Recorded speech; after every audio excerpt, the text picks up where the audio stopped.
안녕하세요. 뉴스 속 날씨의 박은실입니다. 세계적인 기상 예측 기관들이 올해 엘니뇨가 강력하게 발생하면서 엄청난 기상재해가 예상된다고 합니다. 몇몇 예측 기관들은 슈퍼 엘니뇨까지 예상을 하고 있는데요.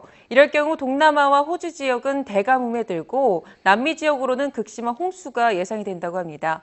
그런데 엘니뇨는 태풍의 발생과 강도에도 영향을 준다고 하는데요. 그래서 오늘은 태풍 이야기를 자세하게 해보도록 하겠습니다. 오늘도 K웨더 방기성 센터장님 나와 계십니다. 네, 안녕하세요. 네, 안녕하세요. 네, 이 엘니뇨가 서태평양 지역의 태풍에도 많은 영향을 준다고 하는데요. 어떤 영향을 주는 건가요? 엘니뇨가 발생하게 되면 서태평양에서 발생하는 태풍의 숫자는 증가하는 것으로 알려져 있습니다. 많은 연구 논문에 의하면 태풍의 숫자도 증가를 하지만 강도도 증가하는 것으로 나와 있고요. 그리고 태풍이 발생하는 위치도 중위도보다는 저위도 지역에서 발생하기 때문에 발생해서 강력하게 발달할 가능성도 높습니다. 이제 이것은 해수 온도가 높은 저위도에서 발생을 해서 중위도 지역으로 서서히 북상을 하게 되면 막대한 에너지를 끌어들여 강력하게 발달할 가능성이 높다는 것이죠. 작년 11월 필리핀을 강타한 사상 최악의 태풍 하이엔의 경우도 적도 부근에서 발생을 했습니다. 당시 적도 부근 해수 온도가 31도 정도였거든요. 태풍은 27도 이상이면 발생하는데 이보다 무려 4도나 높다 보니까 아주 급격하게 발달을 했죠. 우리나라에 영향을 준 태풍도 마찬가지입니다. 가장 강력한 태풍이었던 사라라든가 루사, 매미, 볼라벤 등이 모두 저위도에서 만들어진 태풍입니다. 네, 그러니까 올여름에는 엘니뇨 때문에 저위도에서 태풍이 만들어질 가능성이 높고 또 만들어진다면 태풍이 더 강해질 수도 있다는 말씀을 해주셨는데요. 또 더불어서 태풍의 개수도 증가한다고 하니까 걱정이 조금 앞서고 있습니다. 결국 태풍의 발생 조건이 바뀐다는 이야기 아닙니까? 네, 그렇습니다. 이제 발생 조건이 엘니뇨 때문에 바뀐다는 거죠. 발생 조건 한번 살펴볼까요? 태풍은 그 기본적인 성격이 열대성 저기압입니다. 그래서 태풍 발생 조건은 강하게 발달할 수 있는 열대성 저기압의 발생 조건과 같죠. 그러니까 첫 번째, 태풍이 발생하는 열대 서태평양 지역의 해수면 온도가 높아야만 합니다. 일반적으로 27도 이상이라고 알려져 있고요. 이것은 이제 수분의 증발로 인해 나오는 잡열이 태풍의 주된 에너지원이기 때문인데요. 올여름에 강력한 태풍이 예상된다는 것은 엘니뇨로 인해서 해수 온도가 높아질 것이라는 데 근거한 겁니다. 두 번째입니다. 대륙권 중층의 상대 습도가 커야만 합니다.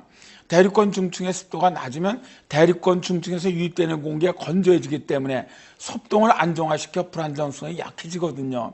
그렇게 되면 중층에서의 건조한 공기 유입뿐만 아니라 평균 운동이한 수분 수렴의 운동에서도 습도가 낮으면 태풍 발생이 어려워진다는 것이죠.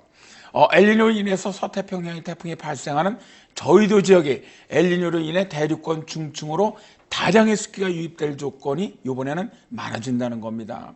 세 번째입니다. 대륙권 하층의 회전이라는 성질, 이건 우리가 절대와도라고 부르는데요. 이것이 커져야만 합니다.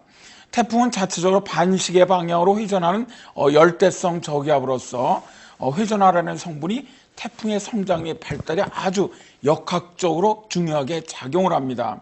만약에 회전하려고 하는 성분이 없다면 수렴이 있어도 회전을 만들지 못하는 것은 당연하죠. 엘니뇨는 태풍 발생 지역의 대륙권 하층에 회전하려는 성질을 강화시켜줍니다. 사실 저 너무 이론적으로 말하니까 좀 재미도 없고 이해도 쉽지 않을 것 같은데요.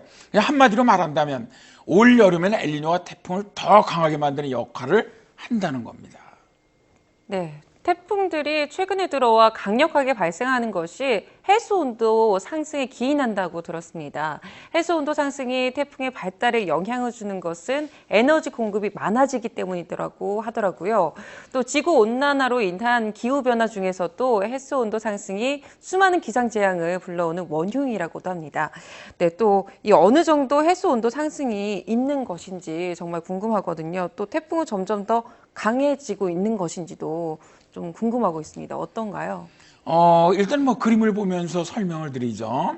첫 번째 그림은 태풍의 기압이 변하고 있는 그림입니다. 추세선을 보시면 중심기압이 계속 낮아지고 있거든요. 이것은 태풍이 강력해진다는 뜻입니다. 제주대학교 문일주 교수가 기상청의 의뢰로 1951년부터 2008년까지 국내에 영향을 미친 태풍의 최저기압 변화 추이를 조사해 본 결과 태풍의 최저기압이 감소하는 경향이 아주 뚜렷이 나타났습니다. 1970년대까지는 최저기압 평균이 980헥토파스칼을 웃돌았는데요.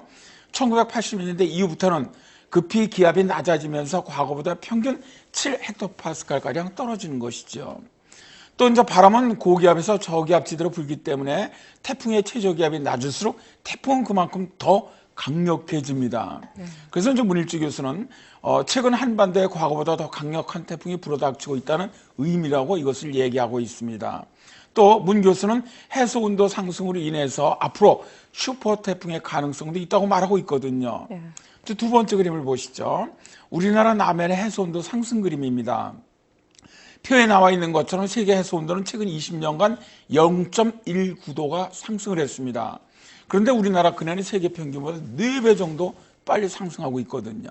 네, 대단하네요. 그런데 최근에 미국 해양 대기청이 태풍 최강 지점이 중위도에 발생하면서 한국과 일본의 태풍 피해가 증가할 것이라는 연구 결과를 내놓았지 않습니까? 자꾸 걱정되는 소식만 이어지네요. 태풍의 세력이 가장 강한 지점이 이제 중위도 지역으로 지속적으로 이동하고 있기 때문에 수년 안에 한국과 일본의 태풍 피해가 커질 것이라는 연구 결과인데요. 미국 국립해양대기청 산하 기후데이터센터 연구진은 지난 1982년부터 2012년까지 태풍 자료를 분석을 해봤어요. 그랬더니 태풍의 에너지 최강 지점이 10년마다 53에서 한 62km씩 적도에서 극지방 방향으로 옮겨갔다고 주장을 합니다.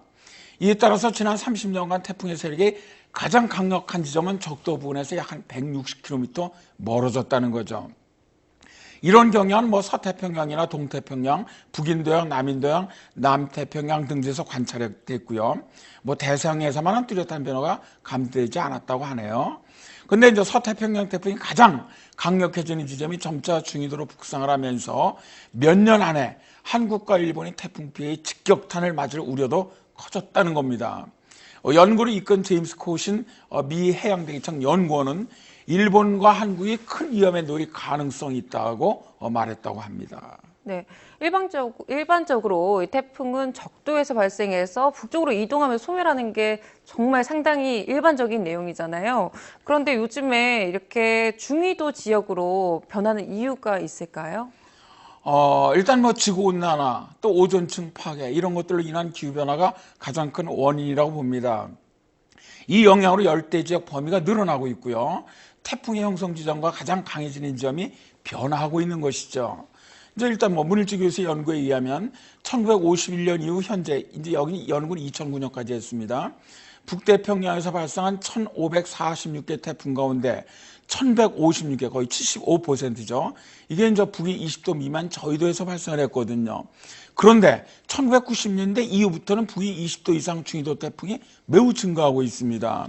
1990년부터 5년 단위로 끊어 분석을 해보니까 1990년대 전반 22.2%였던 중위도 태풍이 2000년대 후반에는 31.7%까지 높아지고 있습니다.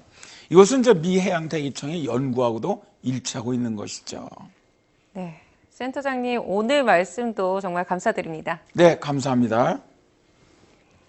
네, 유비무환이라는 말이 있습니다. 강력한 슈퍼 태풍이 오더라도 미리미리 대비만 잘 돼 있으면 피해는 크게 줄일 수 있습니다. 태풍이 오기 전 사전에 철저히 대비하셔서 큰 피해 없기를 바랍니다. 오늘 준비한 이야기는 여기까지입니다. 시청해주신 여러분 고맙습니다.